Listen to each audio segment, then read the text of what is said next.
The Callisto Protocol is a terrifying new third-person horror game filled with derelict spaceships and horrible monsters, and frankly, I can't wait to play it. Here to tell me all about it is Mark James, Chief Technology Officer from Striking Distance Studios. Welcome to the IGN Gamescom stage here. Thank you. I'm super excited for this game. You've brought a new gameplay demo to Gamescom here, so set up this clip for us. Yeah, so basically we want to show a bit more action. It's very interesting. Throughout what the clips we've shown up before, they've been very sometimes quiet and actually sneaking around the prison. We want to show the action parts of this game, so we put together a couple of clips that show a bit more of the way you use your combat and use the combinations of your combat. And then also a nice pipe slide, because what game isn't great without a pipe slide? Pipe slides. There's a long, proud tradition of pipe slides. There is. in video games. Tell us about this environment here. This is some sort of a wood processing factory. So there's a whole area where they grow kind of plants, like in a huge dome, in a biodome, because they have to survive on this moon. So part of this is that they grow trees in there, and they have the prisoners process the wood. So they have this wood processing area, which sets us up for this lovely little gore fest with the wood chipper, which you'll be able to use environmental hazards throughout the game. Fans. You saw, I think, one of our other demos where Jacob got sucked into a fan. So you'll be able to use these environmental hazards as part of assisting you in your combat. I feel like this would be a real environmental hazard. Alien invasion aside, the game is called Callisto Protocol, but the safety protocols in this environment, these open air wood chippers, they just seem very dangerous. The prison safety protocols are a lapse in the Jovian system. So we're seeing some of the unique weapons in this game. He has a weapon that can sort of pull enemies towards him. Talk about that a little bit. So this is called the grip. It was actually used by the guards as a prisoner control weapon.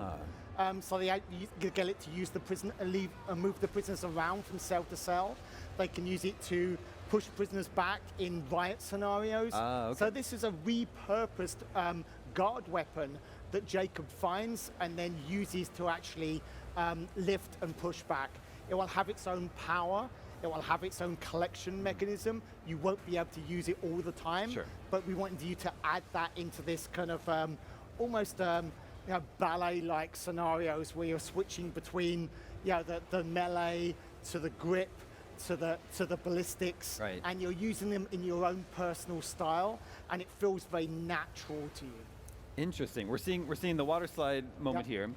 Something to break up the action. Very cinematic, exciting set pieces. Is this the sort of thing we can expect to sort of pop up frequently throughout the story? Absolutely. We'll have some cinematic experiences throughout. I mean, Glen loves making these experiences, and also gives us some lovely little good opportunities for this lovely little murders desserts as well. Funny with these that shows these unique scenarios in which you can fall into these environment hazards. Because these hazards, you can utilize them for the enemies, but they're just as hazardous to you as well. What's the process? Just sort of coming up with these, kill gags, if you want to call them. Is there like a writer's room where you just sit around thinking up fun ways to get away with people? Yes, we look at different ways you can die, and we've got a whole list of them, more than we had time to make. So hopefully we'll get some time over the lifetime of the product to add even more kill gags in there. Oh my gosh, that sounds like that's got to be fun. It is fun. You're talking about mutations. Here at Gamescom. Tell us a little bit about that game feature. So the mutations are, if you don't attack the enemies fast enough, if you don't dispense with them fast enough, they have the virus lives within them, and the virus is trying to protect itself. So the first you'll see are these tentacles that kind of like sometimes appear out the chest or the head. They appear in different enemies at different times, and that's the first time when the virus is coming to the surface. So if you don't attack those tentacles fast enough, the whole enemy will mutate, and it'll get stronger, it'll get faster and more aggressive. So it's actually important for you to dispense with enemies quickly, or push them back using the grip, so they can actually push away from you, and then you've got time to reload, maybe get prepared, and dispense with an enemy that's closer. So it's a very strategic view of looking what's going to mutate, how much time do you have, and this. But the Mutations are something very different. Yeah, we've had each mutation is unique to each enemy type. Ah, okay. And sometimes you can even shoot their head off and they'll grow a new head. So in the mutation. Yeah, I think we see some of that in the footage here. Yes. Is there like a universal weak point that all the enemies have that you're trying to take care of? Okay. There's not a universal. I mean, you can always shoot their limbs off. So that's always the quickest way. It's very difficult for them to attack with an arm when they don't have one. So that's always a universal disposing of their limbs. But if you don't hit the mutation fast enough, they could grow that limb back. So it's always a balance there, but we wanted to have enemies that were unique and challenging in their own every time. And then when it comes to the weapons, is it true, I believe there's sort of workbenches that or the equivalent of a workbench that you come to where you can upgrade your weapon? We have something called the Forge, which is the way you can upgrade your weapon, and it's a 3D printing technology. Nice. So we have on this prison moon, resources are really hard to come by, so they've worked out a way in which they can mine the moon's resources and actually print the weapons as they need them. So you uncover these, so you can slowly upgrade your existing weapons, upgrade your baton, upgrade your pistol. There's some other more exotic weapons you'll find later in the game as well.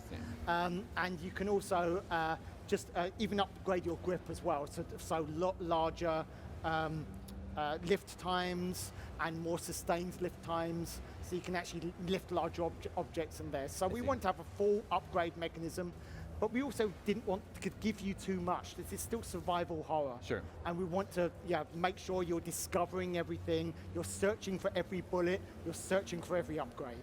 I think in some of the footage here, we saw some melee combat, maybe even some light stealth mechanics. So in the armory in the game, what's the sort of split between melee and ranged weapons? We actually said we want 50-50. We really want you to have that there. We want you to be worried about the bullets you use. Sure. So we want you to use the bullets in extreme situations, in distance situations, to slow things down, remove limbs. But we wanted you to then engage in melee combat. So sometimes you might even use the grip to bring people towards you to then engage them in melee combat. So we wanted really a 50-50 balance. We didn't want either one to feel very overpowered at all. You will see in the video, there was blocks as well. So if you constantly use the melee weapon, the baton on someone, eventually the monsters will just block you. And they won't be successful after a while. So you need to switch up and educate and try something different every time, because they're growing. This virus is growing within them, and they're educating themselves as the virus is growing. Well, it sounds like there's going to be an interesting risk-reward mechanic where you don't want to get close to these things. Absolutely. But then you also don't have endless ammo, right? So it's like there's got to be a trade-off between using ammo, keeping them at a distance, or drawing them forward in order to conserve ammo. Absolutely. Yeah, Absolutely. that sort of thing. You can draw them forward, but it's that risk. As soon as they're close to you, they can attack to you. If they mutate whilst they're close to you, they can actually attack you with the tentacles.